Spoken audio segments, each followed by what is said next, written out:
ಆದರೆ ಕೆಂಪು ಬಣ್ಣ ಅದ್ಭುತ. ಖಾರ ಕಡಿಮೆ ಆದ್ರೂ ರುಚಿಕರ. MDH ಕಾಶ್ಮೀರಿ. MDH ಜನ ಮಸಾಲ. ಈಗ ಕಡಲೆ ಇರಲಿ, ಹಲಸಂದೆ ಬೀಜ, ಕಪ್ಪು ಕಡಲೆ ಅಥವಾ ಬಿಳಿ ಕಡಲೆ, ಎಲ್ಲವೂ ಸ್ವಾದಿಷ್ಟವಾಗುತ್ತೆ. ಮಂತ್ರಿ ಕುರ್ಚಿ ಕಲಹದ ವಿಚಾರದ ಬಗ್ಗೆ ಚರ್ಚೆ ಮಾಡಿ ಅಭಿವೃದ್ಧಿ ವಿಚಾರವಾಗಿ ಚರ್ಚೆ ಮಾಡೋದು ಯಾವಾಗ ಅಂತ ಕಾಯ್ತಾ ಇದ್ವಿ. ಹಾಗೆ ವೀಕ್ಷಕರು ಕೂಡ ಅಭಿವೃದ್ಧಿ ಬಗ್ಗೆ ಮಾತನಾಡಿ ಅಂತ ಹೇಳಿ ಕಾಮೆಂಟ್ಗಳಲ್ಲಿ ಹೇಳ್ತಾ ಇದ್ವಿ. ಕಡೆಗೂ ಅಭಿವೃದ್ಧಿ ಬಗ್ಗೆ ಮಾತನಾಡಲಿಕ್ಕೆ ವಿಚಾರವನ್ನ ನಮ್ಮ ಸಚಿವರಾದ ಪ್ರಿಯಾಂಕ್ ಖರ್ಗೆ ಅವರು ನಮಗೆ ನೀಡಿದ್ದಾರೆ.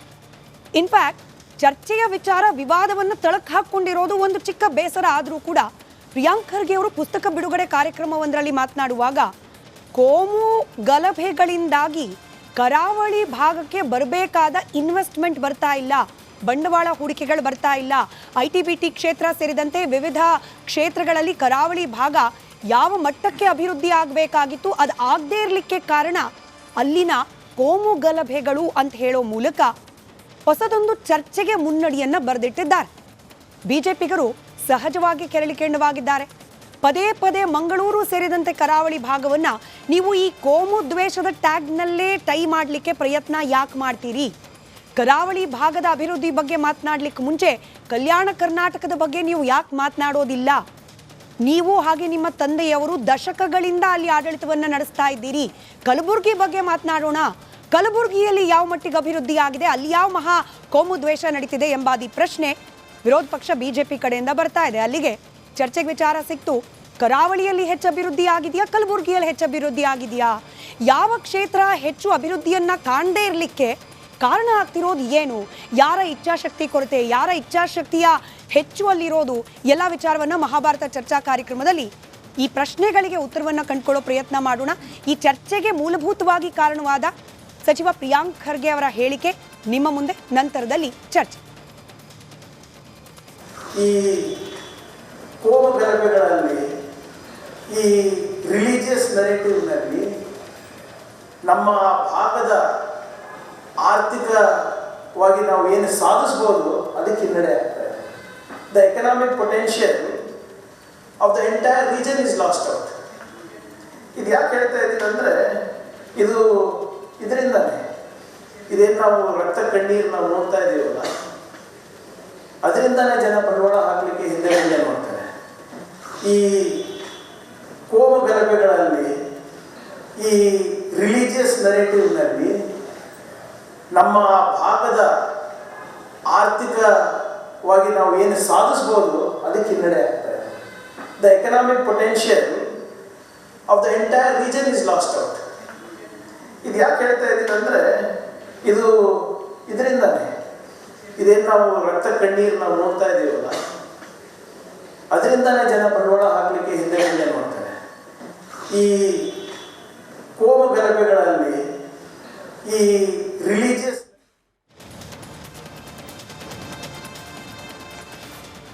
ಚರ್ಚೆಯಲ್ಲಿ ಕಾಂಗ್ರೆಸ್ ವಕ್ತಾರರಾದ ನಟರಾಜ್ ಗೌಡರಿದ್ದಾರೆ, ಬಿಜೆಪಿ ವಕ್ತಾರರಾದ ಶ್ರೀನಿವಾಸ್ ಅವರಿದ್ದಾರೆ, ಹಾಗೆ JDS ವಕ್ತಾರರಾದ ದೇವರಾಜ್ ಸರ್ ಇದ್ದಾರೆ. ನಮಸ್ಕಾರ, ಮೂವರೆಗೂ ಕಾರ್ಯಕ್ರಮಕ್ಕೆ ಸ್ವಾಗತ. ಹಾಗೆ ನಮ್ಮ ಜೊತೆ ಶಾಸಕರಾದ ಭರತ್ ಶೆಟ್ಟಿ ಅವರು ಜಾಯ್ನ್ ಆಗಿದ್ದಾರೆ ಹೊರಗಿನಿಂದ, ಹಾಗೆ ಹೋರಾಟಗಾರರಾದ ಲಕ್ಷ್ಮಣ್ ದಸ್ತಿ ಅವರು ಕಲಬುರಗಿಯಿಂದ ಕನೆಕ್ಟೆಡ್ ಇದ್ದಾರೆ. ಕೆಲವೇ ಕ್ಷಣಗಳಲ್ಲಿ ವಜ್ರದೇಹಿ ಮಠದ ರಾಜಶೇಖರಾನಂದ ಶ್ರೀಗಳು ಕೂಡ ಜಾಯ್ನ್ ಆಗೋ ನಿರೀಕ್ಷೆ ಇದೆ. ಭರತ್ ಶೆಟ್ಟಿ ಅವರು ಜಾಯ್ನ್ ಇದ್ದು ನನ್ನ ಧ್ವನಿ ಸರ್ ತಲುಪ್ತಾ ಇದ್ರೆ ತಮ್ಮಿಂದಲೇ ಚರ್ಚೆ ಪ್ರಾರಂಭ ಮಾಡೋಣ ಅಂತ ಹೇಳಿ, ಯಾಕಂದರೆ ಕೇವಲ 2-3 ನಿಮಿಷಗಳು ಮಾತ್ರ ತಮ್ಮ ಸಮಯ ನಮಗಿದೆ ಅಂತ ಹೇಳಿ ಮಾಹಿತಿ ಬಂತು. And you are travelling also, thanks for joining. Bharat Shetty sir, Priyank Kharge ಅವರು ಮಾಡಿರುವ ಅತ್ಯಂತ ಗಂಭೀರವಾದ ಅಲಿಗೇಷನ್ ಅಂದರೆ the entire potential, economical potential of the coastal region is lost. ಅಂದರೆ ಕರಾವಳಿ ಭಾಗದಲ್ಲಿ ಆರ್ಥಿಕ ಅಭಿವೃದ್ಧಿಗೆ ಇದ್ದ ಸಾಮರ್ಥ್ಯವೇ ಹಾಳಾಗಿ ಹೋಗಿದೆ. ಯಾಕಾಗಿ? ರಕ್ತ ಕಣ್ಣೀರಿನಿಂದಾಗಿ, ಇಲ್ಲಿ ಕೋಮು ಹೆಸರಲ್ಲಿ ನಡೀತಾ ಇರುವ ಗಲಭೆಗಳಿಂದಾಗಿ. ನೀವು ಅದೇ ಭಾಗದ ಜನಪ್ರತಿನಿಧಿ, ಹಾಗಾಗಿ ನಿಮ್ಮ ಮೊದಲ ಪ್ರತಿಕ್ರಿಯೆ ಬೇಕು. ಹೌದಾ, ಪ್ರಿಯಾಂಕ್ ಖರ್ಗೆ ಅವರು ಹೇಳ್ತಾ ಇರೋದು ಸತ್ಯಾನ? ಈಗ Priyank Kharge is a very irresponsible person. ಒಂದು ದಕ್ಷಿಣ ಕನ್ನಡ ಜಿಲ್ಲೆ ಇರ್ಬೋದು, ಕರಾವಳಿ ಜಿಲ್ಲೆ ಇರ್ಬೋದು, ಅದರ ಬಗ್ಗೆ ಮಾತಾಡ್ಲಿಕ್ಕಿಂತ ಮುಂಚೆ ಅವ್ರು ಸ್ವಲ್ಪ ಯೋಚನೆ ಮಾಡ್ಬೇಕು. ಅವ್ರು ಏನೋ ರಾಹುಲ್ ಗಾಂಧಿಗೆ ಪ್ಲೀಸ್ ಮಾಡ್ಲಿಕ್ಕೆ, ಬಕೆಟ್ ಹಿಡಿಲಿಕ್ಕೆ ಏನೋ ಒಂದು ಕಾರಣಕ್ಕಾಗಿ ಬಾಯಿ ಬಂದಾಗೆ ಮಾತಾಡ್ತಾ ಇದ್ದಾರೆ. ಕರಾವಳಿ ಜಿಲ್ಲೆ ಇಡೀ ಸ್ಟೇಟ್ ಅಲ್ಲಿ, ನಮ್ಮ ಇಡೀ ಸ್ಟೇಟ್ ಅಲ್ಲ ಇಡೀ ದೇಶದಲ್ಲಿ, according to some of the survey, safest city in world ಅಲ್ಲಿ 50th ಸೇಫೆಸ್ಟ್ ಸಿಟಿ. ಇವ್ರು ಅದನ್ನು ನಂಬದಿದ್ರೆ ತೊಂದರೆ ಇಲ್ಲ. ಈಗ when it comes to tax collection, ಕರ್ನಾಟಕದಲ್ಲಿ ಬ್ಯಾಂಗ್ಳೂರ್ ನಂತರ ಸೆಕೆಂಡ್ ಹೈಯೆಸ್ಟ್ ಟ್ಯಾಕ್ಸ್ ಕಲೆಕ್ಷನ್ ಆಗುವುದು ಮಂಗಳೂರು. ಬೆಂಗಳೂರು ನಂತರ ಹೈಯೆಸ್ಟ್ ಕರ್ನಾಟಕದಲ್ಲಿ GSTP ರೇಟ್ ಇರೋದು ಮಂಗಳೂರಿನಲ್ಲಿ, ದಕ್ಷಿಣ ಕನ್ನಡ ಜಿಲ್ಲೆಯಲ್ಲಿ. ಇಲ್ಲಿ 8 ಮೆಡಿಕಲ್ ಕಾಲೇಜ್ ಇದೆ, ಹಲವಾರು 20 ಹತ್ರ ಇಂಜಿನಿಯರಿಂಗ್ ಕಾಲೇಜಸ್ ಇದೆ. ಎಲ್ಲಾ ರೀತಿಯ ಅಭಿವೃದ್ಧಿ ಆಗ್ತಾನೆ ಇದೆ.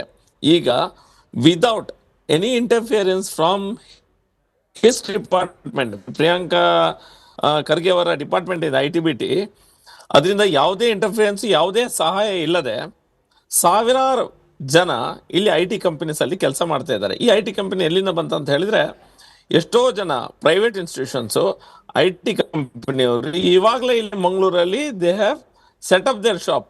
ಮಂಗಳೂರಲ್ಲಿ ಇವಾಗಲೇ ಆಲ್ರೆಡಿ IT ಕಂಪನಿಗಳು ಬಂದು ಕೆಲಸ ಮಾಡ್ತಾ ಇದ್ದಾರೆ. ಎಷ್ಟೋ ಸಾವಿರಾರು ಜನ ಅದರಲ್ಲಿ ಕೆಲಸ ಮಾಡ್ತಾ ಇದ್ದಾರೆ. ನೀವು ಇರ್ರೆಸ್ಪಾನ್ಸಿಬಲ್ ಅಂದ್ಬಿಟ್ರಿ. ನನ್ನ ಪ್ರಕಾರ ಸಚಿವರಾಗಿ ಕೇವಲ ಅವರು ಕಲಬುರಗಿ ಅಥವಾ ಕಲ್ಯಾಣ ಕರ್ನಾಟಕ ಮಾತ್ರವಲ್ಲ, ಇಡೀ ಕರ್ನಾಟಕದ ಗಮನ ವಹಿಸಬೇಕಾಗಿರೋದು ಅವ್ರ ಕರ್ತವ್ಯ. ಬಟ್ ಈ ಹೇಳಿಕೆ ಅವ್ರದಲ್ವಂತೆ. ಅವರು ಬಂಡವಾಳವನ್ನ ಹೂಡಿ ಅಂತ ಹೇಳಿ ಕೆಲ ಇನ್ವೆಸ್ಟರ್ಗಳ ಜೊತೆ, ಬಿಸ್ನೆಸ್ ಪರ್ಸನಾಲಿಟೀಸ್ ಜೊತೆ ಮಾತನಾಡುವಾಗ ಅವರ ಒಪಿನಿಯನ್ ಅಂತೆ ಕರಾವಳಿ ಭಾಗ, coastal region of Karnataka is not safe for us. ಅದು ನಮಗೆ ಸುರಕ್ಷಿತವಾದ ಜಾಗ ಅಲ್ಲ ಬಂಡವಾಳ ಹೂಡ್ಲಿಕ್ಕೆ ಅನ್ನೋದು ಬಂಡವಾಳ ಹೂಡಿಕೆದಾರರ ಅಭಿಪ್ರಾಯ ಅನ್ನೋದು ಪ್ರಿಯಾಂಕ್ ಖರ್ಗೆ ಅವ್ರ ಮಾತು.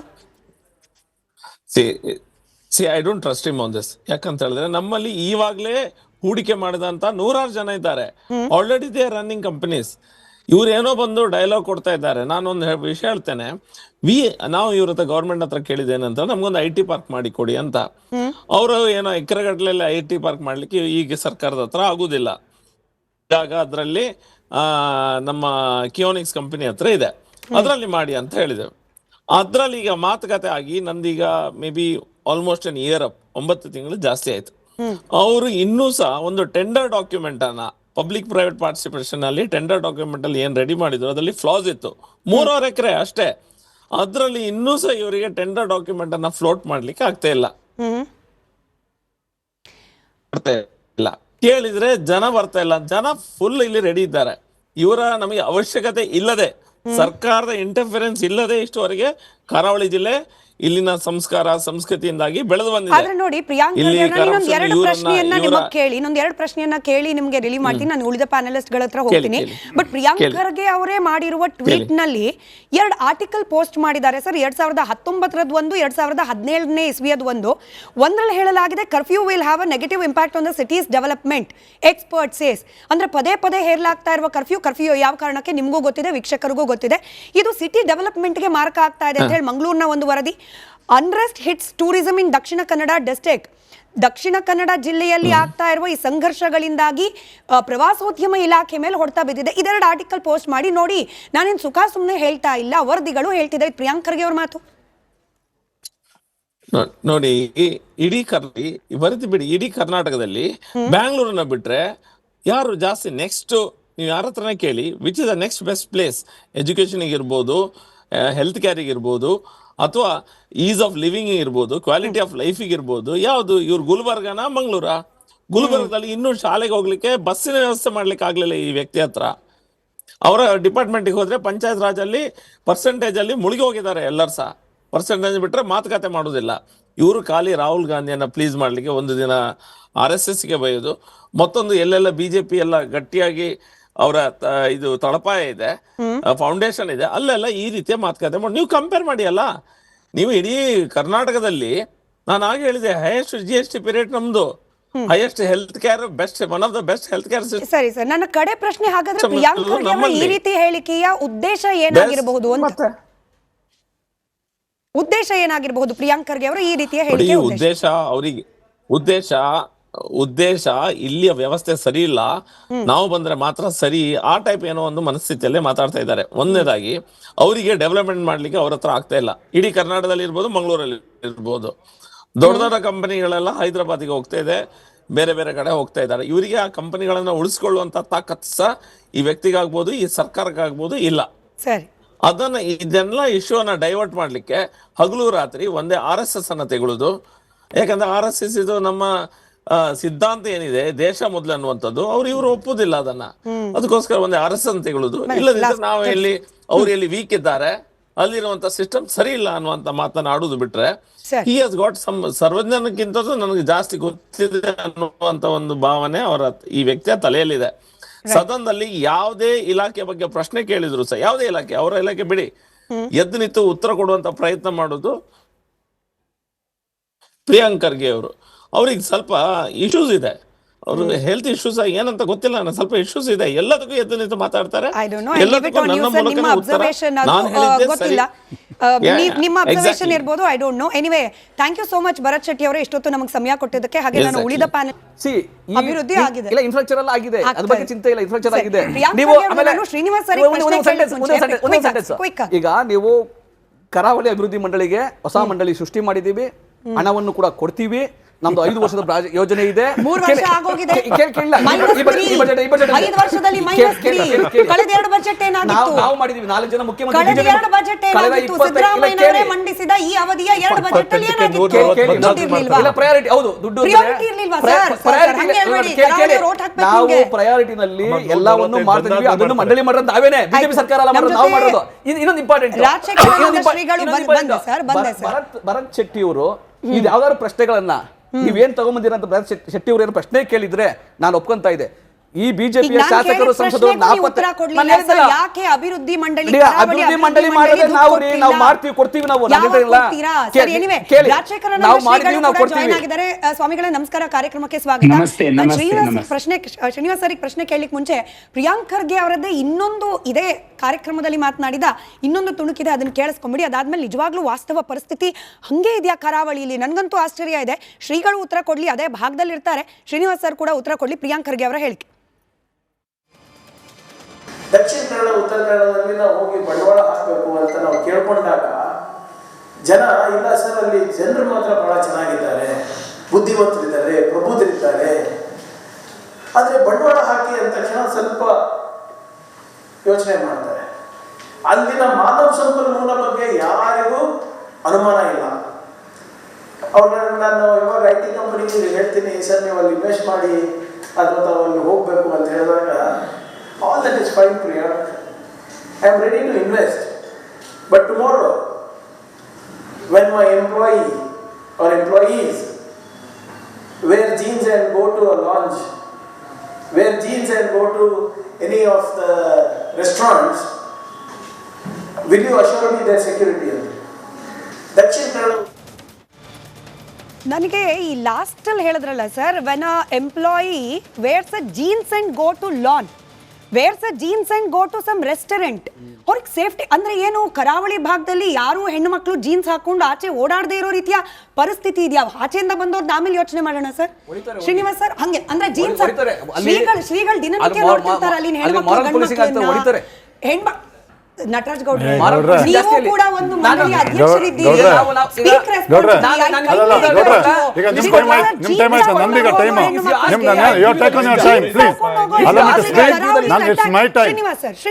ಮೇಡಮ್, ರಿಪಬ್ಲಿಕ್ ಕನ್ನಡ ಮೇಲೆ ನಂದೊಂದು ದೊಡ್ಡ ಆಪಾದನೆ ಇದೆ ಮೇಡಮ್, ನೇರವಾಗಿ ಹೇಳ್ತಾ ಇದ್ದೀನಿ.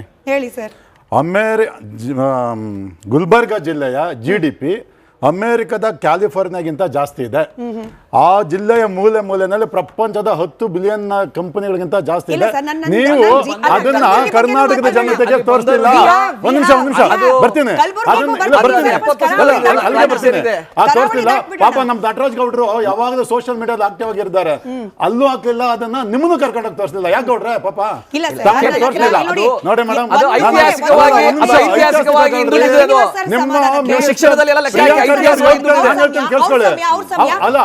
ನಿಮ್ ಸಮಾಧಾನಕ್ಕೆ, ನಮ್ ವೀಕ್ಷಕರ ಸಮಾಧಾನಕ್ಕೆ 1.5 ಪೇಜ್ ನನ್ನ ಹತ್ರ ಕಲಬುರ್ಗಿದೇನೆ ಸ್ಟಾಟ್ಸ್ ಇದೆ.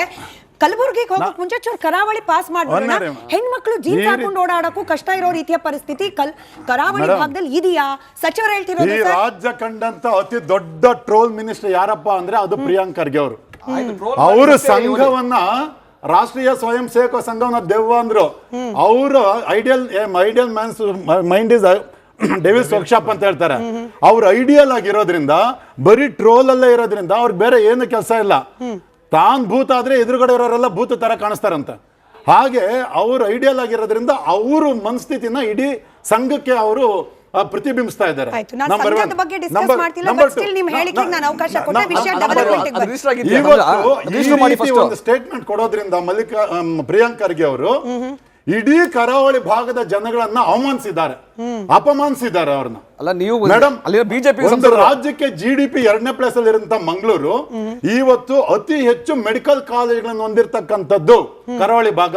1961ರಲ್ಲಿ ಸ್ಥಾಪನೆ ಆದ ಕಸ್ತೂರ್ಬಾ ಮೆಡಿಕಲ್ ಕಾಲೇಜು ಇಡೀ ದೇಶದಲ್ಲಿ ಮಣಿಪಾಲ ನಂಬರ್ 1 ಇದೆ. ಅದು ಕೊಡುಗೆ ಅಲ್ವಾ GDPಗೆ? ಇವತ್ತು ಆಳ್ವಾಸ್ಗೆ ಹೋದ್ರೆ 40,000 ರಿಂದ 50,000 ಮಕ್ಕಳು ಓದ್ತಾ ಇದ್ದಾರೆ, ಅದು ಕೊಡುಗೆ ಅಲ್ವಾ? ಕರ್ನಾಟಕ ಬ್ಯಾಂಕ್ ಹುಟ್ಟಿದ್ದೆಲ್ಲಿ? ಕೆನರಾ ಬ್ಯಾಂಕ್ ಹುಟ್ಟಿದ್ದೆಲ್ಲಿ? ವಿಜಯ ಬ್ಯಾಂಕ್ ಹುಟ್ಟಿದ್ದೆಲ್ಲಿ? ಈ ಬ್ಯಾಂಕಿಂಗ್ ಸೆಕ್ಟರ್ಗಳ ಜನಕರೆಲ್ಲ ಇರೋದು ಕರಾವಳಿ ಪ್ರದೇಶದಲ್ಲೇ. ಅದ್ರ ಜೊತೆಗೆ ಮೋಹನ್ ದಾಸ್ ಪೈ ಅಂತ ಒಬ್ಬ ಅಂತಾರಾಷ್ಟ್ರೀಯ ಮಟ್ಟದ ಒಬ್ಬ ಕೈಗಾರಿಕೋದ್ಯಮಿ ಇರೋದೆಲ್ಲಿ? ಎಲ್ಲಿಂದ ಬಂದ್ರು? MD ಕಾಮತ್ ಅವ್ರು ಎಲ್ಲಿಂದ ಬಂದ್ರು? ಸದಾನಂದ ಶೆಣೈ ಅವ್ರು ಎಲ್ಲಿಂದ ಬಂದ್ರು? ಇವತ್ತು ಕರಾವಳಿ ಭಾಗದ ಬೇರೆ ಬೇರೆ ವಾಣಿಜ್ಯೋದ್ಯಮಗಳು ಇಡೀ ಬೆಂಗಳೂರಲ್ಲಿ, ದೇಶದ ಬೇರೆ ಬೇರೆ ಭಾಗದಲ್ಲಿ, ದೇಶದ ಬೇರೆ ಬೇರೆ ಕಡೆ ಕೊಡುಗೆ ಕೊಡ್ತಾ ಇದ್ದಾರೆ. ಬರೀ IT-BT ಕೊಡುಗೆ ಮತ್ತೆ ಕೊಟ್ರೆ ಮಾತ್ರ ಅದು GDPಗೆ ಬರೋದು, ಇನ್ ಯಾವ್ದ್ರಲ್ಲಿ ಬರಂಗಿಲ್ವಾ? ಟೂರಿಸಂ ಅಲ್ಲಿ ಇವತ್ತು ಯಾವ ಪ್ಲೇಸ್ ಅಲ್ಲಿ ಇದೆ? ಇವತ್ತು ಆ ರೀತಿ ಏನಾದ್ರೂ ಲಾ ಅಂಡ್ ಆರ್ಡರ್ ಪ್ರಾಬ್ಲಮ್ ಅಲ್ಲಿ ಇದೆ ಅಂದ್ರೆ ಇವ್ರ ಫೇಲ್ಯೂರ್ ಅದು. ಬಂದು 3 ವರ್ಷ ಆದ್ರೂ ಲಾ ಅಂಡ್ ಆರ್ಡರ್ ಪ್ರಾಬ್ಲಮ್ ಸರಿ ಮಾಡ್ಲಿಲ್ಲ ಅಂದ್ರೆ ಅವರ ಹೋಮ್ ಮಿನಿಸ್ಟ್ರು ಇವ್ರ ಖರ್ಗೆ ಸರಿ ಮೇಡಮ್, ಸುಲಭ ಅಂದ್ರೆ ಮನೆಗೆ ಹೋಗ್ಲ ರಾಜೀನಾಮೆ ಕೊಟ್ಟು ನಾವು ಬಂದು ಕ್ಲೀನ್ ಮಾಡ್ತೇವೆ. 130 ಸೀಟ್ ತಗೊಂಡು ಕತ್ತಕಾಯ್ತಿದ್ದಾರೆ ಇವರಲ್ಲಿ ಕುಳಿತುಕೊಂಡು ಸರ್ಕಾರದಲ್ಲಿ ಕತ್ತಕಾಯ್ತಿದ್ದಾರೆ ಇವರು. ರಾಜೀನಾಮೆ ಕೊಟ್ಟೋಗ್ಲಿ ಅವರು. ಇವತ್ತು ಇವರು ಕಲಬುರಗಿ ಜಿಲ್ಲೆಯಲ್ಲಿ SLC ರಿಸಲ್ಟ್ ಕೇಳಿಸ್ಕೊಂಡ್ರೆ ಧೈರ್ಯ ಮಾಡ್ರಿ. ನಾನು ಹೇಳೋದನ್ನ ಕೊನೆ ಸ್ಥಾನ PUC ರಿಸಲ್ಟ್ ಕೊನೆ ಸ್ಥಾನ ಮೇಡಮ್. GDPಯಲ್ಲಿ ಕಲಬುರಗಿ ಜಿಲ್ಲೆ ಕರ್ನಾಟಕದ GDPಯಲ್ಲೇ ಕೊನೆ ಸ್ಥಾನ. IT-BT ಮಿನಿಸ್ಟರ್ ನೀವು ಅವರ ಮತ್ತೆ RDPR ಮಿನಿಸ್ಟರ್ ಯಾವುದೇ ಒಂದು ಪಂಚಾಯತಿಗೆ ಹೋಗಿ ಆ ಪಂಚಾಯತಿನಲ್ಲಿ ನೀವು ಖಾತೆ ಮಾಡ್ಕೊಡ್ತೀರಾ ಸರ್ವರ್ ಡೌನ್, ವರ್ಷ ಪೂರ್ತಿ ಸರ್ವರ್ ಡೌನ್. ಇವರು ಡೌನ್ ಮಿನಿಸ್ಟರ್. ಇವರು ಯಾರು? ಪ್ರಿಯಾಂಕ್ ಖರ್ಗೆ ಅವರು ಡೌನ್ ಮಿನಿಸ್ಟರ್.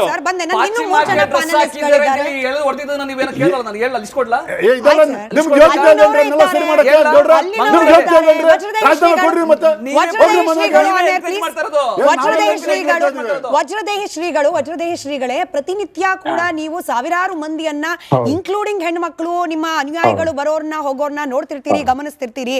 ಜೀನ್ಸ್ ಹಾಕೊಂಡು ಓಡಾಡ್ಬಿಟ್ರೆ ಸೇಫ್ಟಿ ಇಲ್ಲ ಅನ್ನೋ ರೀತಿಯ ವಾತಾವರಣ ಇದೆ, ಹಾಗಾಗಿ ನಾವು ಬಂಡವಾಳ ಹೂಡೋದಿಲ್ಲ ಅಂತ ಹೇಳಿ ಸಚಿವರ ಬಳಿಯಲ್ಲಿ ಬಂಡವಾಳ ಹೂಡಿಕೆದಾರರು ಹೇಳಿದ್ರಂತೆ. ಕರಾವಳಿಯಲ್ಲಿ ಹೆಣ್ಮಕ್ಳು ಜೀನ್ಸ್ ಪ್ಯಾಂಟ್ ಹಾಕೊಂಡು ಓಡಾಡ್ಲಿಕ್ಕೂ ಸ್ವಾತಂತ್ರ್ಯ ಇಲ್ಲದ ಪರಿಸ್ಥಿತಿ ಇದೆಯಾ? ಅಷ್ಟೊಂದು ಭಯಾನಕ ಪರಿಸ್ಥಿತಿಯಲ್ಲಿ ಕರಾವಳಿ ಮಂದಿ ಬದುಕ್ತಿದ್ದಾರಾ? ನೀವು ಕರ್ನಾಟಕ ರಾಜ್ಯದ ಎಲ್ಲ ಜಿಲ್ಲೆಗಳನ್ನ ನೀವು ಗಮನಿಸಿದ್ರೆ ನಮ್ಮ ದಕ್ಷಿಣ ಕನ್ನಡ ಜಿಲ್ಲೆ, ಉಡುಪಿ ಜಿಲ್ಲೆ, ಕಾಸರಗೋಡು, ಭಟ್ಕಳದವರೆಗೆ ಸ್ವಲ್ಪ ಡಿಫರೆಂಟ್ ಜಿಲ್ಲೆ. ಇಲ್ಲಿ ಪ್ರಾಮಾಣಿಕರು, ಸತ್ಯಸಂಧರು, ತುಂಬಾ ನ್ಯಾಯಪರ ನಡ್ಕೊಳ್ಳುವವರು ಇರುವುದು. ಇಲ್ಲಿ ಯಾರಿಗೂ ಆ ಕಲಹ ಗಲಭೆ ಯಾರಿಗೂ ಬೇಡ. ಯಾಕೆ ಅಂತಂದ್ರೆ ಇಲ್ಲೊಂದು ಶಿಸ್ತಿದೆ. ಅವ್ರೇನು ಹೇಳಿದ್ರಲ್ಲ, ಜೀನ್ಸ್ ಪ್ಯಾಂಟ್ ಇಲ್ಲಿನ ಹೆಣ್ಣು ಮಕ್ಕಳು ಹೆಚ್ಚು ಓಲೈಸುವುದೇ ಇಲ್ಲ, ಅವರಿಗೆ ಬೇಡ ಅದು.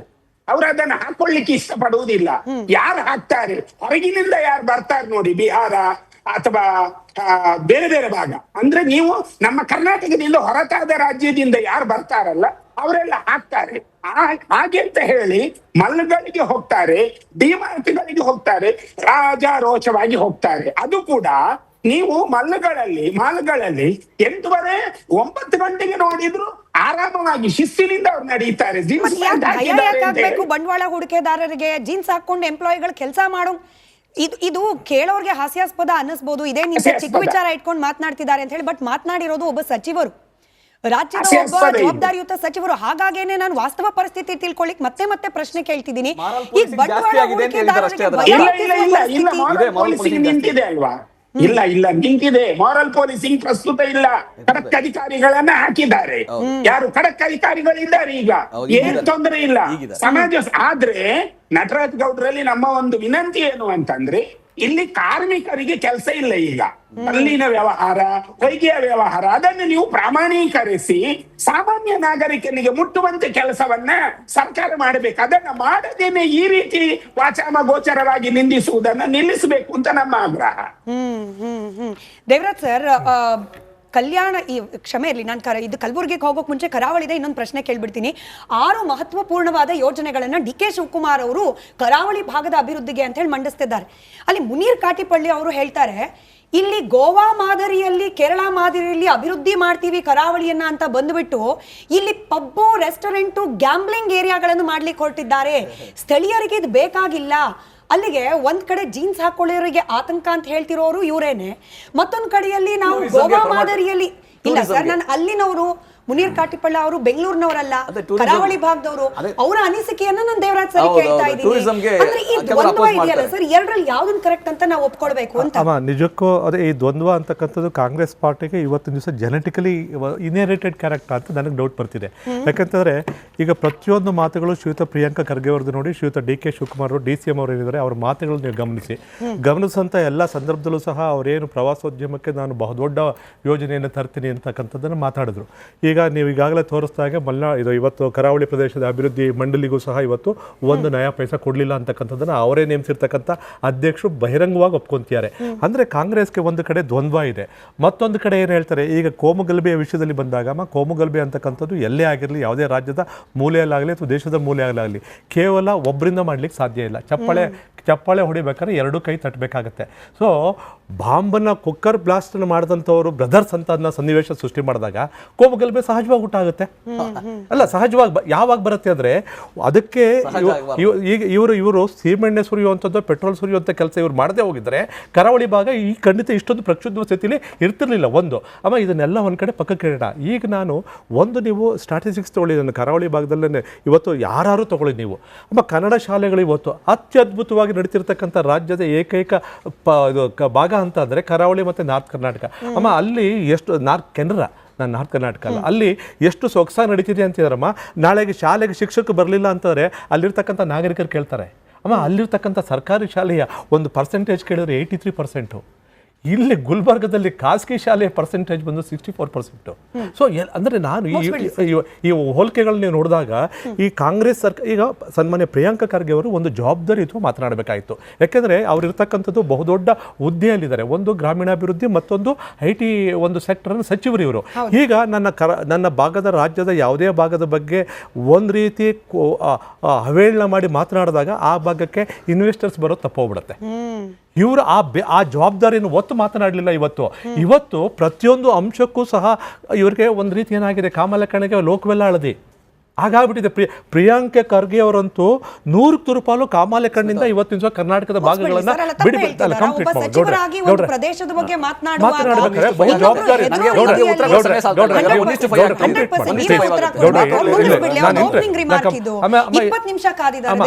ಇಲ್ಲೇನಾಗಿದೆ, ಪ್ರಿಯಾಂಕಾ ಖರ್ಗೆ ಅವರಿಗೆ ಸಂಪೂರ್ಣವಾಗಿ ಮಾಹಿತಿ ಗೊತ್ತಿದ್ದು ಈ ರೀತಿ ಮಾತಾಡ್ತಾರೆ, ಗೊತ್ತಿದ್ದು ಮಾತಾಡ್ತಿರೋ ನನಗೆ ಅರ್ಥವಾಗ್ತಿದ್ದಿಲ್ಲ. ಆದ್ರೆ ಜವಾಬ್ದಾರಿ ರಹಿತವಾಗಂತೂ ಮಾತನಾಡ್ತಿದ್ದಾರೆ.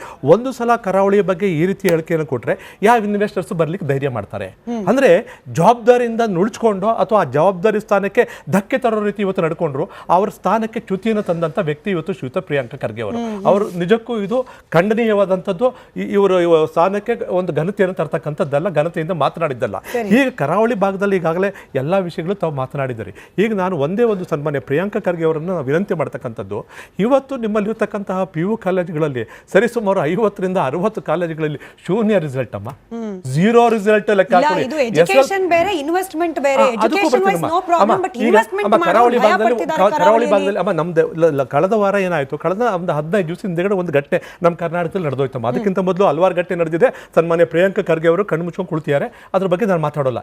ಈಗ 15 ದಿವಸ ಹಿಂದೆಗಡೆ ನಮ್ಮ ಕರ್ನಾಟಕದಲ್ಲಿ ಏನಾಯ್ತು, ಈಗ ನಮ್ಮ ದೇಶದಲ್ಲಿ ಏನಾಗಿದೆ, ರೇರ್ ಅರ್ತ್ ಮೆಟೀರಿಯಲ್ಗಳನ್ನ ನಮ್ಮ ದೇಶೀಯವಾಗಿ ನಾವು ಅದನ್ನ ಉತ್ಪಾದನೆ ಮಾಡಬೇಕು ಅಂತ ಹೊರಟಿದ್ದಾರೆ ಸನ್ಮಾನ್ಯ ನರೇಂದ್ರ ಮೋದಿ ಅವರು. ಒಳ್ಳೆಯ ಯೋಜನೆ ಅದು, ಯಾಕಂದ್ರೆ ಅದು ಬೇರೆ ದೇಶದ ಮೇಲೆ ತುಂಬಾ ಅವಲಂಬಿತವಾಗಿದೆ ನಮ್ಮ ದೇಶ, ಅದನ್ನು ತಪ್ಪಿಸಬೇಕು ಅಂತ ಹೊರಟಿದ್ದಾರೆ. ಹೊರಟಂತ ಸಂದರ್ಭದಲ್ಲಿ ಏನಾಯ್ತು, ನನ್ನ ಕರಾವಳಿ ಭಾಗದಲ್ಲಿ ಆ ರೇರ್ ಅರ್ತ್ ಮೆಟೀರಿಯಲ್ ನ ಒಂದು ಕಾರ್ಖಾನೆಯನ್ನು ಪ್ರಾರಂಭ ಮಾಡಲಿಕ್ಕೆ ಕನ್ನಡಿಗರೇ ಮುಂದೆ ಬಂದರು. ಅಮ್ಮ ನಿಜವಾಗಿಯೂ ಅವ್ರಿಗಾದಂಥ ಉಸಿರುಗಟ್ಟಿದ ವಾತಾವರಣ ಏನಿದೆ, ಇಲ್ಲಿರ್ತಕ್ಕಂಥ ಲಂಚದ ಭ್ರಷ್ಟಾಚಾರದ ವಾಸನೆ ತಡ್ಕೊಳಕ್ಕಾಗ್ದೇ ಜೊತೆಗೆ 125 ಎಕರೆ ಭೂಮಿ ಬೇಕಾಗಿತ್ತು. ಇವ್ರು ಕರಾವಳಿ ಭಾಗದಲ್ಲಿ ಕೊಡ್ಲಿಕ್ಕಾಗಲಿಲ್ಲ. ಇವತ್ತು ಆಂಧ್ರ ಪ್ರದೇಶದಲ್ಲಿ ಹೋಗಿದೆ, ಅವರು ಕೇವಲ 15,000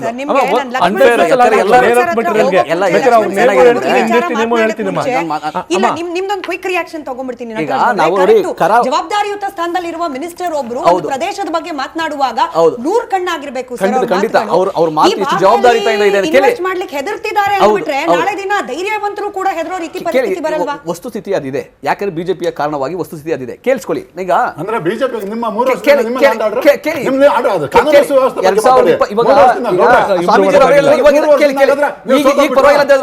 ಒಳ್ಳೆ ಅಧಿಕಾರಿಗಳಿದ್ದಾರೆ, ಈಗ ಒಪ್ಕೊಂಡ್ರು ಅವರು. ಈಗ ಸ್ವಾಮೀಜಿಗಳು 2023ರಲ್ಲಿ ಕೇಳಿಸ್ಕೊಳ್ಳಿ. ಈಗ ಇದು ನಿಂತಿಲ್ಲ. ಯಾರೊಬ್ಬ ಜಾರ್ಖಂಡ್ ಕಳೆದ ವರ್ಷ ಜಾರ್ಖಂಡ್ ಅವನೊಬ್ಬ ಬಂದು ಕೆಲಸ ಮಾಡ್ತಾನಲ್ಲಿ, ಇಲ್ಲಿ ಮಂಗಳೂರು ಭಾಗದಲ್ಲಿ 15 ವರ್ಷ ಬಂದು ಕೆಲಸ ಮಾಡ್ತಾನೆ. ನೀನು ಬಾಂಗ್ಲಾದೇಶ್ ಅಂತ ಹೋಗಿ 4 ಜನ ಹುಡುಗರು ಹೊಡಿತಾರೆ.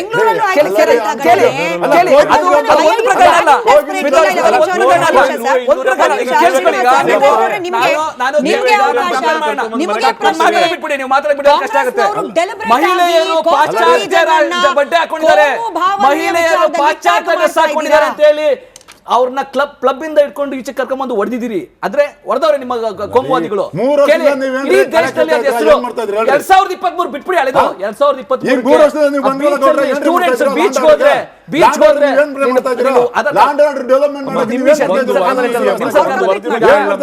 ನೀವು ಕೆಟ್ಟ ಹೆಸರನ್ನ ಯಾಕೆ ತಂದಿದ್ದೀರಾ ಅಂತ ನೀವು ಮಂಗಳೂರು ಭಾಗಕ್ಕೆ ಕರಾವಳಿ ಭಾಗ ಕೆಟ್ಟ ಹೆಸರು ತಂದಿದ್ದೀರಾ ಈ ರೀತಿಯಾಗಿ ಅಂತ ಸಮಜಾಯಿಸಿ ಕೊಡ್ಬೇಡಿ.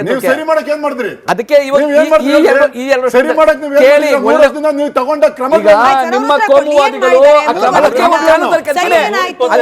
ಕೋಮು ಪ್ರಚೋದನೆಯ ವಿರುದ್ಧವಾದಂತ ಕಾನೂನು ಬಿಡಿ. ಕಾನೂನು ತಗೊಂಡು ಬಂದ್ರೆ ಅವರೆಲ್ಲ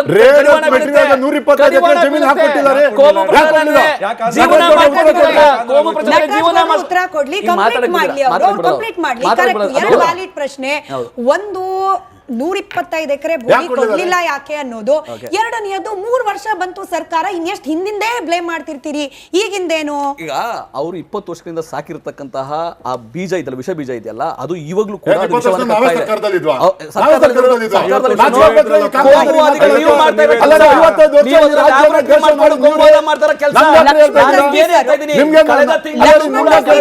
ಹೋರಾಟಗಾರರು ಮೊದಲೇದಾಗಿ ಕ್ಷಮೆ ಇರಲಿ ಲಕ್ಷ್ಮಣ್ ಸರ್, ಕ್ಷಮೆ ಇರಲಿ.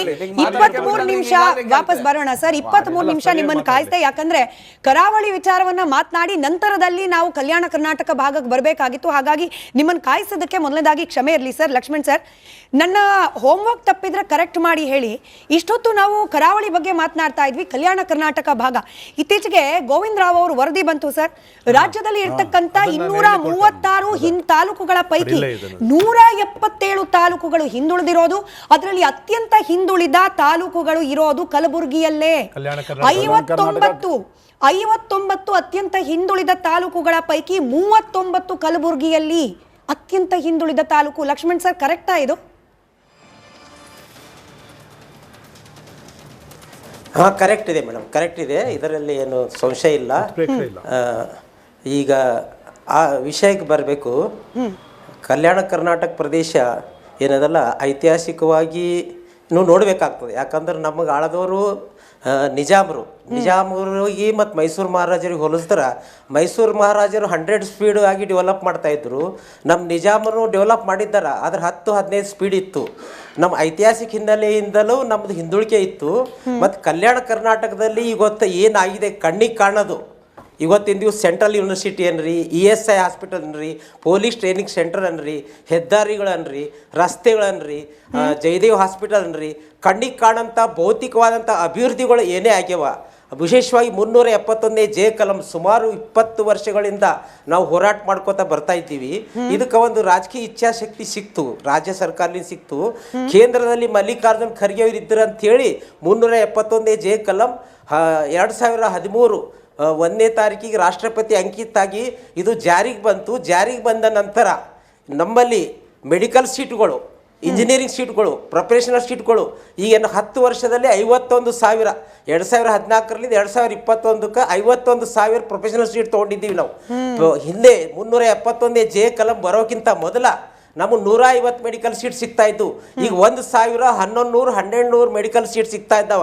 ಇಂಜಿನಿಯರಿಂಗ್, ಡೆಂಟಲ್, ವೆಟರ್ನರಿ ಎಲ್ಲ ಹಿಡಿದ್ರ ನಮಗೆಲ್ಲ ಪ್ರತಿ ವರ್ಷ ಏನದಲ್ಲ 5-6 ಸಾವಿರ. ಇಲ್ಲಿ ತನಕ 10 ವರ್ಷದಲ್ಲಿ ನಾವು 51,000, 2024 ತನಕ, ಈ 2025 ತನಕ 55,000 ನಾವು ಸೀಟ್ ತೊಗೊಂಡಿದ್ದೀವಿ. ಮತ್ತು ನಮ್ಗೆ ನೌಕರಿಗಳಲ್ಲಿ ನಾನು ಯಾವ ಪಕ್ಷಕ್ಕೆ ಸಂಬಂಧ ಇಲ್ಲ, ನಾನು ಪಕ್ಷಾತೀತವಾಗಿ ಹೋರಾಟ ಮಾಡ್ಕೊಂಡು ಬಂದಂಥ ವ್ಯಕ್ತಿ. ನೌಕರಿಗಳಲ್ಲಿ, ಸರ್ಕಾರಿ ನೌಕರಿಗಳಲ್ಲಿ ನಮಗೇನದಲ್ಲ 6% ಇದ್ದಿಲ್ಲ. ಈಗ ಸರ್ಕಾರಿ ನೌಕರಿಗಳಲ್ಲಿ ನಮಗೆ 75% ನಮ್ಮ ಪಾಲಿನ ನೌಕರಿಗಳು ಸಿಕ್ಕವ. ಇವು ಸರ್ಕಾರ ಅಂಕಿಅಂಶಗಳು ಸಹಿತ ಹೇಳ್ತಾ ಇದ್ದೀನಿ. ರಾಜ್ಯ ಮಟ್ಟದಲ್ಲಿ ನಮ್ಗೆ 75% ಸ್ಥಾನಗಳು ಸಿಕ್ಕವ. ಇನ್ನು 25% ಸ್ಥಾನಗಳು ಭರ್ತಿ ಆಗಬೇಕಾಗ್ಯದ. ನಾನು ಈ ಸಂದರ್ಭದಲ್ಲಿ ಹೇಳೋದೇನಂತಂದ್ರೆ, ಪ್ರಿಯಾಂಕ್ ಖರ್ಗೆ ಅವ್ರದ್ದು ಏನದಲ್ಲ, ಅವರು ಒಂದು ಸಂವಿಧಾನಿಕ ಸ್ಥಾನಮಾನ ಇದ್ದಾರೆ. ಅವರು ಸಮರ್ಥವಾಗಿ ಯಾವುದೇ ವಿಷಯ ಸದನದಲ್ಲಾಗಿ ಹೊರಗಾಗಲಿ ಆಧಾರ ಇಟ್ಕೊಂಡೇ ಮಂಡನೆ ಮಾಡಿದ್ದು ನೀವು ಕೇಳಿದ್ದೀರಿ, ನಾವು ಕೇಳಿದ್ದೀವಿ. ನಿಮ್ಮ ಟಿವಿಯಲ್ಲಿ ನೀವು ಸಹ ಭಾಳಷ್ಟು ಸರಿ ಚರ್ಚೆ ಮಾಡಿದ್ದೀರಿ.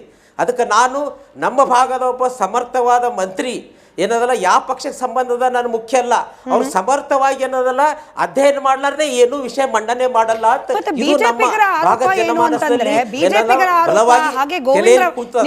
ನಿಮ್ಗೆ ಪ್ರಶ್ನೆ ಲಕ್ಷ್ಮಣ್ ಸರ್. ಗೋವಿಂದರಾವ್ ಅವರ ವರದಿ ಪ್ರಕಾರವೂ ನೋಡೋದಾದ್ರೂ, ಬಿಜೆಪಿಗರ ಆರೋಪದ ಪ್ರಕಾರವೂ ನೋಡೋದಾದ್ರೂ ಕೂಡ ಇಡೀ ರಾಜ್ಯದಲ್ಲಿ ಬೇರೆ ಎಲ್ಲಾ ಭಾಗಗಳಿಂದ ನೀವು ಹೇಳ್ಬೋದು ಐತಿಹಾಸಿಕ ಹಿನ್ನೆಲೆ ಇದೆ, ಹಿಂದುಳಿಲಿಕ್ಕೆ ಸರಿಯೇ. ಆದ್ರೆ ಸರ್ಕಾರ ಅಂತ ಅಸ್ತಿತ್ವಕ್ಕೆ ಬಂದ್ಮೇಲೆ ಆಗಿದ್ದೇನೋ ಅನ್ನೋ ಪ್ರಶ್ನೆ ಬಂದ್ಬಿಡುತ್ತಲ್ಲ. ಈ ದಶಕಗಳ ಕಾಲ ಉರುಳೋಯ್ತು. ಇಷ್ಟು ಕಾಲದಲ್ಲಿ ಹಾಗಾದ್ರೆ ಕೇವಲ ಸೀಟ್ಗಳು, ನೌಕರಿಗಳು ಹೆಚ್ಚಾಗಿದ್ದಷ್ಟೇನಾ? ರಸ್ತೆ ಅಭಿವೃದ್ಧಿ ಆಗಿದೆಯಾ? ಕುಡಿಯೋ ನೀರಿನ ಫೆಸಿಲಿಟಿಗಳಿದೆಯಾ? ಈ ರೀತಿಯ ಪ್ರಶ್ನೆಗಳು ಬಂದ್ಬಿಡುತ್ತೆ. ಎಲ್ಲದಕ್ಕಿಂತ ಬಹಳ ಮುಖ್ಯವಾಗಿ 39 ತಾಲೂಕು ಔಟ್ ಆಫ್ 59, 59ರಲ್ಲಿ 39 ತಾಲೂಕುಗಳು ಕಲಬುರಗಿಯಲ್ಲೇ ಅತ್ಯಂತ ಹಿಂದುಳಿದದ್ದಿದೆ ಅಂತಂದ್ರೆ ಹಾಗಾದ್ರೆ ಇದು ಯಾವ ಲೆಕ್ಕ? 371 ಜೆ ಇಂದ ಏನ್ ಪ್ರಯೋಜನ ಆಯ್ತು ಈ 39 ತಾಲೂಕುಗಳಿಗೆ? ಪ್ರಶ್ನೆ ಬಂದ್ಬಿಡುತ್ತಲ್ಲ ಲಕ್ಷ್ಮಣ್ ಸರ್. ಅಲ್ಲ ಮೇಡಮ್ ಅವರೇ, ಮೊದಲ 175 ತಾಲೂಕುಗಳಿದ್ದು, ಈಗ ಕರ್ನಾಟಕ ರಾಜ್ಯದಲ್ಲಿ 250 ತಾಲೂಕು ಹೆಸ್ ತಾಲೂಕುಗಳು ಆಗಿದ್ದವ. ಹೆಸ್ ತಾಲೂಕುಗಳು ಆಗಿದ್ದಾವ ಅಂದ್ರೆ ಸಹಜವಾಗಿ ಮೊದಲೇ ನಮ್ಮ ಸ್ಟೇಟಸ್ ಇತ್ತು, ಅದೇ ಸ್ಟೇಟಸ್ ಇದೆ. ಯಾಕೆ ಅದು ಸ್ಟೇಟಸ್ ಇದೆ ಅಂತಂದ್ರೆ, ಲಕ್ಷ್ಮಣ್ ಸರ್, ಹಿಂದೆ ನಂಜುಂಡಪ್ಪ ಅವ್ರ ವರದಿ ಬಂದಾಗ 175 ತಾಲೂಕಿನಲ್ಲಿ 114 ಹಿಂದುಳಿದಿದ್ದ. ಇವಾಗ ಹೆಚ್ಚಿಗೆ ಆಗಿದೆ ಸಂಖ್ಯೆ ತಾಲೂಕಿನದ್ದು. ಹೌದು, ಹಿಂದುಳಿದ ಸಂಖ್ಯೆ ಕೂಡ ಅಂದ್ರೆ ರಿವರ್ಸ್ ಕೇರ್ ಅಲ್ಲಿ ಹೋಗ್ತಾ ಇದೆ ಸರ್. 236ರಲ್ಲಿ 177 ಹಿಂದುಳಿದಿರೋದು ತಾಲೂಕುಗಳು. ತಾಲೂಕು ಹೆಚ್ಚಾಗಿ ಮಾತ್ರ ಅಲ್ಲ, ಹಿಂದುಳಿದ ಸಂಖ್ಯೆ ಕೂಡ ಹೆಚ್ಚಾಗಿದೆ. ಮುಗಿಸ್ಬಿಡ್ಲಿ ಸರ್ ಅವರು. ಹಿಂದುಳಿದ ತಾಲೂಕುಗಳ ಸಂಖ್ಯೆನೂ ಸಹಜವಾಗಿ ಹೆಚ್ಚಾಗಿದೆ, ತಾಲೂಕುಗಳ ಸಂಖ್ಯೆನೂ ಹೆಚ್ಚಾಗಿದೆ. ಈಗ ನಮ್ಮ ಪ್ರದೇಶದಲ್ಲಿ ವಾಸಿಸೋರು, ನಾವು ಹೋರಾಟ ಮಾಡುವವರು ಫಿಸಿಕಲಿ ನೀವು ನೋಡಿ. ಈಗ ಮೊನ್ನೆ ಒಂದು ಹೋದ ವರ್ಷ 2025ರಲ್ಲಿ PSI ಏನಪ್ಪಾ ಅಂದ್ರೆ ನೌಕರಿಗಳಾದವು. ಈ ಹಿಂದೆ PSI ಅಪಾರ್ಟ್ಮೆಂಟ್ ಆಗ್ಬೇಕಾದ್ರ ಏನದ ಲಕ್ಷಾಂತರ ರೂಪಾಯಿ ಕರಪ್ಷನ್ ಆಗ್ತಾ ಇತ್ತು. ಈ ಮಾನ್ಯ ಪ್ರಿಯಾಂಕ್ ಖರ್ಗೆ ಅವರು PSI ಹಗರಣ ಹೊರಗೆ ತಂದು 545 PSIಗಳು 1 ಪೈಸೆ ಇರ್ಲಾರ್ದೆ ನೇಮಕಾತಿ ಅದು.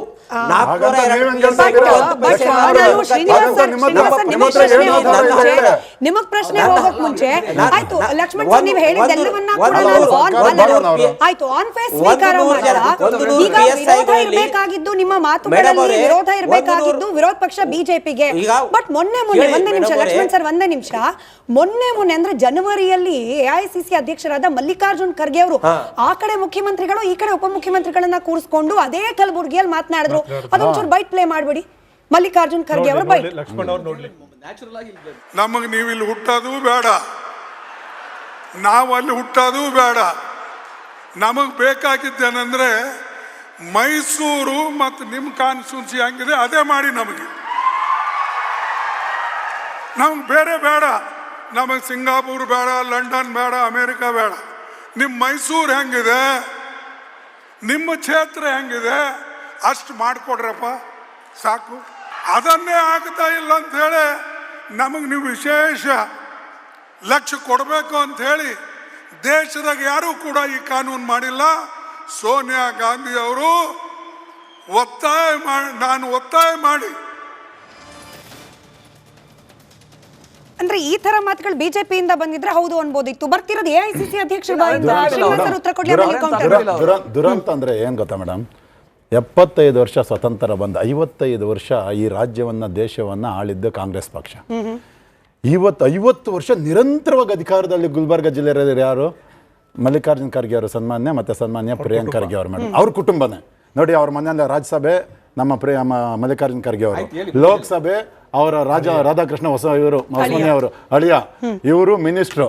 ರಿಸರ್ವೇಶನ್ ಪೂರ್ತಿ ಅವ್ರ ಮನೋಬಲಿ ಮಾಡ್ಕೊಂಡ್ಬಿಟ್ಟು ರಸ್ತೆ, ನೀರು, ಒಳಚರಂಡಿ ಆಗ್ಬೋದು, ಅಭಿವೃದ್ಧಿ ಆಗ್ಬೋದು, ಜವಳಿ ಪಾರ್ಕ್ ಆಗ್ಬೋದು. ಈ ರಾಜ್ಯದಲ್ಲಿ ಅತಿ ಹೆಚ್ಚು ವಲಸೆ ಹೋಗೋರು ಯಾರು ಅಂದ್ರೆ ಕಲಬುರಗಿ ಜಿಲ್ಲೆಯಿಂದ ಅತಿ ಹೆಚ್ಚು ವಲಸೆ ಹೋಗ್ತಾರೆ. ರಾಜ್ಯದ ಇಂಡೆಕ್ಸ್ ನೀವು ನೋಡಿದ್ರೆ GDP ನಲ್ಲಿ ಅತಿ ಕಡಿಮೆ GDP ರಾಜ್ಯಕ್ಕೆ ಕೊಡ್ತಾ ಇರೋದು ಒಂದ್ ಸ್ವಲ್ಪ ಧೈರ್ಯ ಮಾಡಿ ನಾನು ಆಯ್ತಾ. GDP ಅತಿ ಕಡಿಮೆ ಇರೋದು ಗುಲ್ಬರ್ಗ ಜಿಲ್ಲೆಯಿಂದ, SSLC ರಿಸಲ್ಟ್ ಕಡಿಮೆ ಇರೋದು ಗುಲ್ಬರ್ಗ ಜಿಲ್ಲೆಯಿಂದ, ಕಡಿಮೆಯಿಂದ. ಇವತ್ತು ಒಂದು ಹೆಣ್ಮಗಳು ಮೊನ್ನೆ ಮೈಸೂರಲ್ಲಿ ರೇಪ್ ಆಗಿ ಕೊಲೆ ಆದ್ಲು, ಒಬ್ಬ ದಲಿತ ಹೆಣ್ಮಗಳು, ಅದರಲ್ಲಿ ವಿಶೇಷವಾಗಿ ಬಲಗೈ ಮಲ್ಲಿಕಾರ್ಜುನ್ ಖರ್ಗೆ ಅವರ ಸಂಬಂಧಿ ಹೆಣ್ಮಗಳು. ಹಾರ್ಟ್ ಆಫ್ ದಿ ಟೌನ್ ಅಲ್ಲಿ ಇರೋದ್ರಿ, ಅವ್ರಿಗೆ ಆಧಾರ್ ಕಾರ್ಡ್ ಇಲ್ಲ, ಒಂದು ಮನೆ ಇಲ್ಲ. ಇವ್ರು ಹೇಳ್ತಾರೆ ಇಲ್ಲಿ ಕುಳಿತುಕೊಂಡು ಏನೋ ಬಹಳ ದೊಡ್ಡ ಅಭಿವೃದ್ಧಿ ಮಾಡಿದ್ವಿ ಅಂತ ಹೇಳಿ.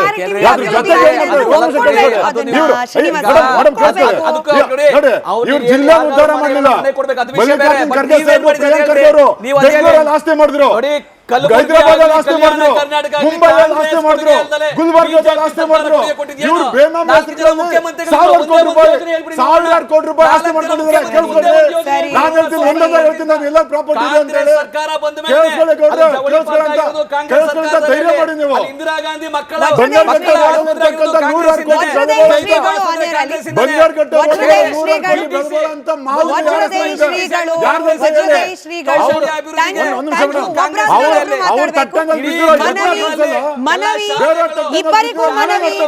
ಇಬ್ಬರಿಗೂ ಮನವಿ ಒಬ್ಬರಾದ್ಮೇಲೆ ಒಬ್ರು. ವಜ್ರದೇಹಿ ಶ್ರೀಗಳು ಒಬ್ಬ ಸಚಿವರಾಗಿ ಥ್ಯಾಂಕ್ ಯು ಇಬ್ರು ಮಾತಾಡಿದ್ರಿ. Calm down sir. ಅವ್ರ ಮಾತ್ರ ವಾಯ್ಸ್ ಆನ್ ಏರ್ ಇದೆ, ವಜ್ರದೇಹಿ ಶ್ರೀಗಳದ್ದು ಮಾತ್ರ ವಾಯ್ಸ್ ಆನ್ ಏರ್ ಇದೆ. ವಜ್ರದೇಹಿ ಶ್ರೀಗಳೇ ಒಬ್ಬ ಸಚಿವರಾಗಿ ನಿಮ್ ವಾಯ್ಸ್ ಹೋಗ್ತಿಲ್ಲ ಸರ್, ಕಾಮ್ ಡೌನ್. ನಿಮ್ ವಾಯ್ಸ್ ಹೋಗ್ತಿಲ್ಲ, ಕಾಮ್ ಡೌನ್. ವಜ್ರದೇಹಿ ಶ್ರೀಗಳೇ ಒಬ್ಬ ಸಚಿವರಾಗಿ ಎಲ್ಲಾ ಪ್ರದೇಶದ ಅಭಿವೃದ್ಧಿಯನ್ನ ನಾವು ಸಮಾನವಾಗಿ ಪ್ರಿಯಾರಿಟಿಯಲ್ಲಿ ಇಟ್ಕೊಳ್ತೀವಿ ಅನ್ನೋದು ಒಪ್ಪೋ ಮಾತು. ಸಚಿವರಾಗಿ ಪ್ರಿಯಾಂಕ್ ಖರ್ಗೆ ಅವರು ನೋಡಿ ಕರಾವಳಿಯಲ್ಲಿ ಜನ ದುಡ್ಡು ಹಾಕ್ಲಿಕ್ಕೆ ಹೆದರ್ತಿದ್ದಾರೆ ಅಂತಂದು ಬಿಟ್ರೆ, ನಾಳೆ ದಿನ ದುಡ್ಡು ಹಾಕ್ಬೇಕು ಅಂತ ಯೋಚನೆ ಮಾಡೋರ್ಗೂ ಕೂಡ ಎರಡನೇ ಭಾವನೆ ಬರೋದಿಲ್ವೇ? ಪ್ರಶ್ನೆ. ವಿರೋಧ ಪಕ್ಷಕ್ಕೆ ಆಹಾರ ಅವರಾಗೆ ಕೊಟ್ಟಾಗೆ ಆಗೋದಿಲ್ವೇ? ಪ್ರಸ್ತುತ IT ಹಬ್ ಸಚಿವರಾಗಿ ಅವರು ಮಾಡಬೇಕಾದ್ದು ಜನಸಾಮಾನ್ಯರಲ್ಲಿ ಧೈರ್ಯವನ್ನ ತೋರಿಸಿ, ಅಲ್ಲಿಂದ ಸವಲತ್ತುಗಳನ್ನ, ಅಲ್ಲಿಂದ ಯೋಜನೆಗಳನ್ನ ತಂದು ಕರಾವಳಿಯನ್ನ ಅಭಿವೃದ್ಧಿಗೆ ಏನಾದ್ರೂ ಇವರು IT ಸೆಲ್ ಅಲ್ಲಿ ತೊಡಗಿಸಿದ್ದಿದ್ರೆ ಅವರ ಮಾತನ್ನು ಒಪ್ಪಿಕೊಳ್ಳಬಹುದು. ಆದ್ರೆ ಇದೇ IT-BT ಸಚಿವರು ನಮ್ಮ ಕರಾವಳಿಗೆ ಎಷ್ಟು ಸಲ ಬಂದಿದ್ದಾರೆ ಒಂದು ನೋಟ್ ಮಾಡಿದೆ. ಅವರು ಎಷ್ಟು ಸಲ ಬಂದಿದ್ದಾರೆ ಕರಾವಳಿಗೆ, ಏನನ್ನ ನೋಡಿರು ಒಂದ್ ಸಲ ಬಂದಿದ್ದಾರೆ. ಹಾಗಾಗಿ IT ಸೆಲ್ ಅನ್ನ ವೃದ್ಧಿ ಮಾಡಬೇಕು ಅಂತ ಸಾಮಾನ್ಯರು ತವಕಿಸ್ತಾ ಇರುವಾಗ, ಕಾರ್ಪೊರೇಟ್ ವ್ಯವಸ್ಥೆಯ ನಿಯಮಗಳೇನಿದೆ ಅದನ್ನು ಕೇಂದ್ರ ಸರ್ಕಾರದ ಜೊತೆ ಸಂವಹನ ಮಾಡಿ ಅದನ್ನು ಇವರು ಸರಳೀಕರಣ ಮಾಡಬೇಕು. ಅದೇ ಕೆಲಸಗಳಾಗಿಲ್ಲ ಅಂತ ITಗೆ ಮುನ್ನುಗ್ಗಿ ಬರುವವರು ಹೇಳ್ತಾ ಇದ್ದಾರೆ. ಹಾಗಾಗಿ ಇದು ಯಾರ ಫೇಲಿಯರು? ಹಾಗಾಗಿ ಈಗ ಅಲ್ಲಿ ಜೀನ್ಸ್ ಪ್ಯಾಂಟಿನ ಬಗ್ಗೆ ಚರ್ಚೆ ಮಾಡುವ ಅವಶ್ಯಕತೆ ಏನಿದೆ? ಕರಾವಳಿ ತುಂಬಾ ಸಮೃದ್ಧಿಯ ನಾಡು. ಇಲ್ಲಿ ಇರುವಷ್ಟು ಇವರಿಗೆ ಹೋಗುವಂತ ಅನುದಾನಗಳು ನಮ್ಮ ಮಾತೆಯಲ್ಲಿ ಅಲ್ಲಿನ ಹೆಣ್ಣು ಮಕ್ಕಳು ತಮ್ಗೆ ಇಷ್ಟ ಬಂದ ಬಟ್ಟೆ ಧರಿಸಬಹುದಾ ಧರಿಸಬಾರ್ದ?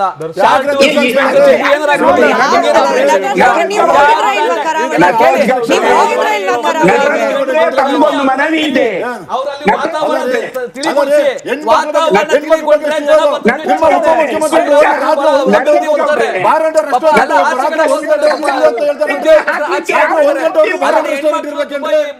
ರಾಜ್ಯದ ಯುವಕರನ್ನ ಕುಡುಕರು ಮಾಡ್ಬೇಕಂತ ಒಂದ್ ಕೆಲಸ ಮಾಡೋಣ. ನಾಳೆ ಬೆಳಗ್ಗೆ ನಟರಾಜ್ ಗೌಡ್ರೆ ನಿಮಗೆ ಹಾಗೆ ಪ್ರಿಯಾಂಕ್ ಖರ್ಗೆ ಅವರಿಗೆ ವಿಶೇಷವಾಗಿ ಮಂಗಳೂರಿನ ಮುಖ್ಯ ಬೀದಿಗಳಿಂದ ನೇರ ಪ್ರಸಾರದಲ್ಲಿ ತೋರಿಸೋಣ. ಅಲ್ಲಿ ಹೆಣ್ಮಕ್ಳು ಹೆದರ್ಕೊಂಡು ಏನಾದ್ರೂ ವಿಶೇಷವಾಗಿ ಕ್ಷಮೆ ಇರ್ಲಿ, ಏನೋ ಆಗ್ಬಿಡುತ್ತೆ, ಜೀನ್ಸ್ ಪ್ಯಾಂಟ್ ಹಾಕೊಂಡು ಓಡಾಡ್ತಿದ್ದಾರ ಇಲ್ವಾ ಅಂತ ಹೇಳಿ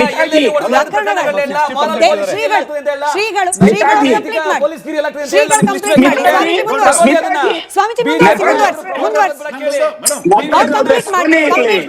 ಅವ್ರದ್ದು ಒಂದು ರಿಯಾಕ್ಷನ್ ಕಂಪ್ಲೀಟ್ ಮಾಡ್ಲಿ ಕೇಳಿಸ್ಕೊಳ್ಳಿ, ಕಂಪ್ಲೀಟ್ ಮಾಡ್ಲಿ. ಮುಖ್ಯಮಂತ್ರಿಗಳು ಹೋಗಿ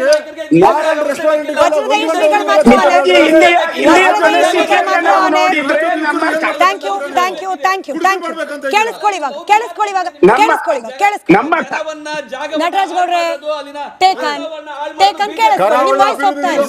ವಾಯ್ಸ್ ಹೋಗ್ತಾ ಇಲ್ಲ, ಇಬ್ರದು ವಾಯ್ಸ್ ಹೋಗ್ತಾ ಇಲ್ಲ. ವಜ್ರದೇಹಿ ಶ್ರೀಗಳು ಮುಂದುವರಿಸಿ. ಶ್ರೀಗಳು, ಪ್ರಸ್ತುತವಾದಂತಹ ವ್ಯವಸ್ಥೆಯಲ್ಲಿ ಪ್ರವಾಸೋದ್ಯಮದಲ್ಲಿ ಅತ್ಯಂತ ಹೆಚ್ಚು ಜನಾಕರ್ಷಣೆಯನ್ನು ಹೊಂದಿರುವಂತಹ ಕ್ಷೇತ್ರ ಯಾವುದಾದ್ರೂ ಇದ್ರೆ ಅದು ಕರಾವಳಿ.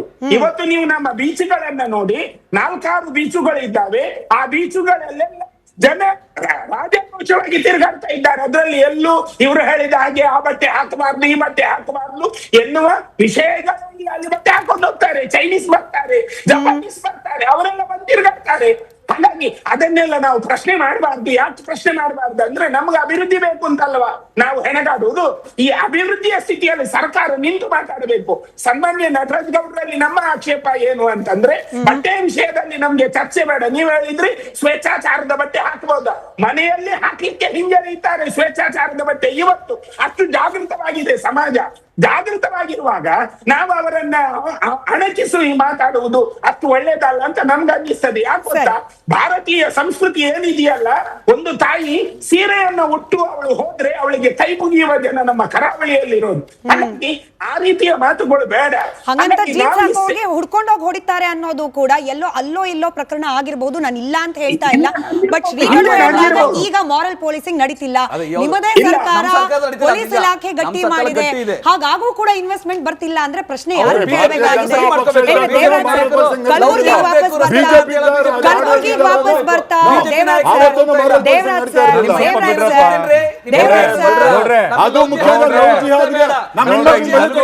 ದೇವರಾಜ್ ಸರ್ ಮತ್ತೆ ಲಕ್ಷ್ಮಣ್ ಸರ್ ಮಾತ್ರ ತುಂಬಾ ಜಗಳ ಆಡಿದ್ರಿ. ವಿಷಯಗಳು ಚರ್ಚೆ ಮಾಡೋಣ. ಇರೋದ್ 3 ನಿಮಿಷ. ನಟರಾಜ್ ಗೌಡ್ರು ಒಬ್ಬರಾದ್ಮೇಲೆ ಒಬ್ರು, ಶ್ರೀನಿವಾಸ್ ಒಬ್ಬರಾದ್ಮೇಲೆ ಒಬ್ರು, ದೇವರಾಜ್ ಸರ್ ಸಮಯ. ದೇವರಾಜ್ ಸರ್, ನನಗ್ ಸಿಕ್ಕಿರೋ ಅಂಕಿಅಂಶದ ಪ್ರಕಾರ 2002ರಿಂದ 2023 ಈ ನಂಬರ್ ಓದ್ಲಿಕ್ಕೂ ಕೂಡ ಸ್ವಲ್ಪ ಟೈಮ್ ಬೇಕಾಗುತ್ತೆ ಸರ್. 4,34,53,000 ಸಮಥಿಂಗ್, ಅಂದ್ರೆ ಸರಿಸುಮಾರು ಕೋಟಿಗಳ ಲೆಕ್ಕದಲ್ಲಿ ಹಣ ಈ ಕಲ್ಯಾಣ ಕರ್ನಾಟಕ ಅಭಿವೃದ್ಧಿಗೆ ಅಂತ ಹೇಳೇನೆ ಇನ್ವೆಸ್ಟ್ ಆಗಿದೆ.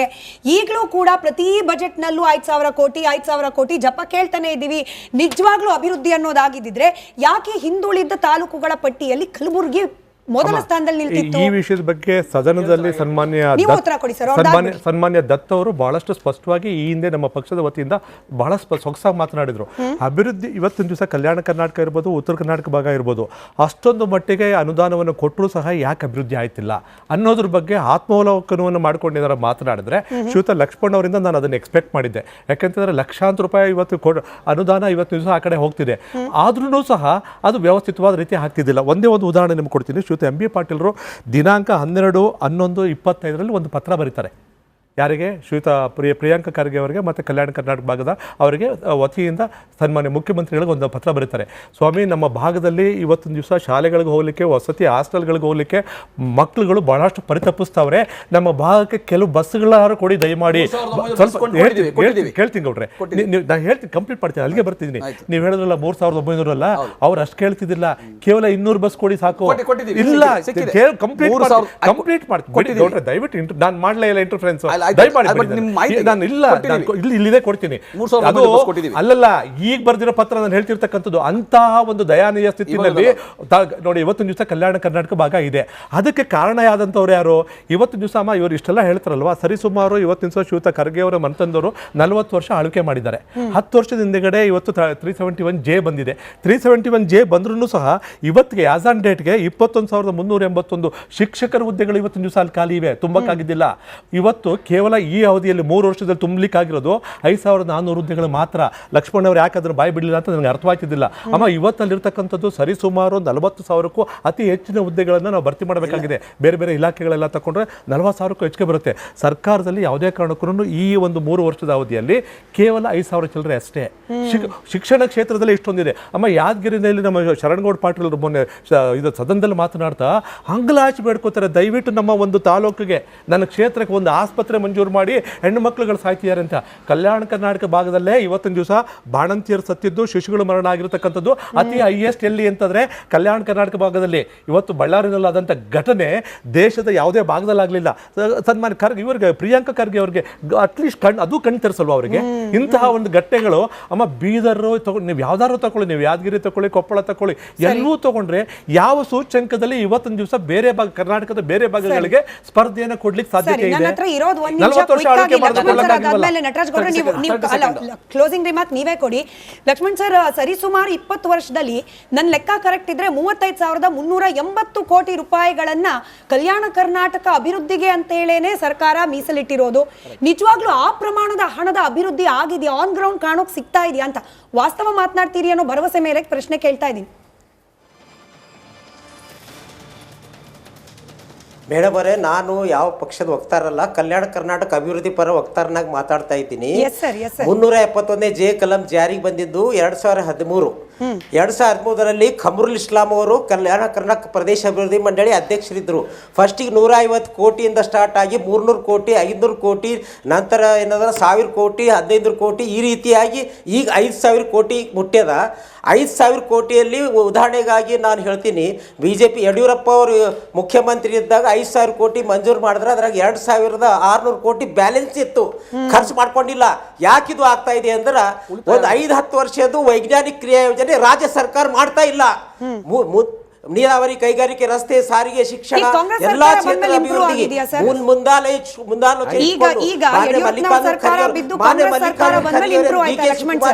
ಹೇಳಿದಾರ.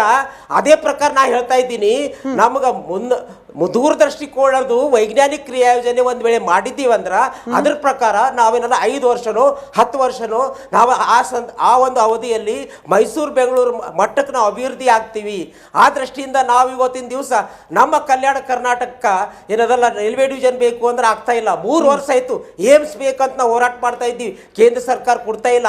ರೈಲ್ವೆ ಪಾರ್ಟ್ಸ್ ಫ್ಯಾಕ್ಟರಿ ಯಾದಗಿರಿನಲ್ಲಿ ಆಗ್ಬೇಕು ಅಂತ ಸೆಕ್ಷನ್ ಆಗಿ ಕ್ಯಾನ್ಸಲ್ ಆಯ್ತು. ಹೆಲಿಕಾಪ್ಟರ್ ಫ್ಯಾಕ್ಟರಿ, ಹೆಲಿಕಾಪ್ಟರ್ ಪಾರ್ಟ್ಸ್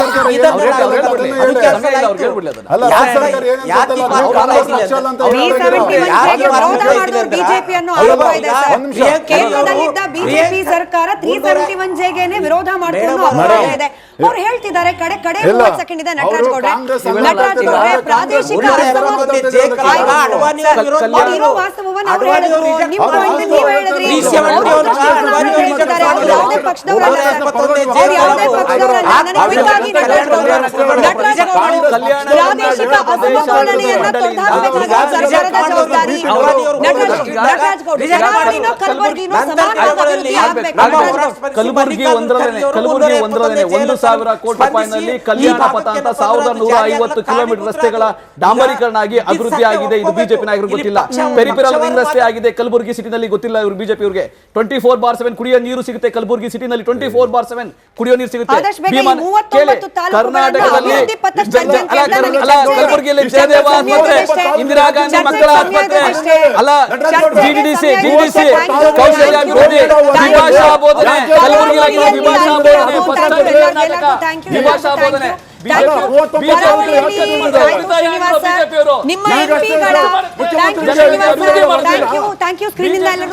ನಿಮ್ಮ ಎಂಪಿಗಳ ಸಹಾಯದಿಂದ ಬಿಜೆಪಿ ಎಂಪಿಗಳ ಸಹಾಯದಿಂದ ಕರಾವಳಿಯಲ್ಲಿ ಮತ್ತಷ್ಟು IT ಹಾಗೆ ಇನ್ವೆಸ್ಟ್ಮೆಂಟ್ ಹಾಗೆ ಕಾಂಗ್ರೆಸ್ ಸರ್ಕಾರದ ಪ್ರತಿನಿಧಿಗಳ ಕಡೆಯಿಂದ ಕಲಬುರಗಿ ಸೇರಿದಂತೆ ಕಲ್ಯಾಣ ಕರ್ನಾಟಕದ 59 ಅತ್ಯಂತ ಹಿಂದುಳಿದ ತಾಲೂಕುಗಳು ಅಭಿವೃದ್ಧಿ. ಗಂಟು ಕಟ್ಟಿಕೋ ಲವಂಗ, ಹಸಿರು ಏಲಕ್ಕಿಯಿಂದ ತುಂಬಿದ MDH D+ ಮಸಾಲೆ.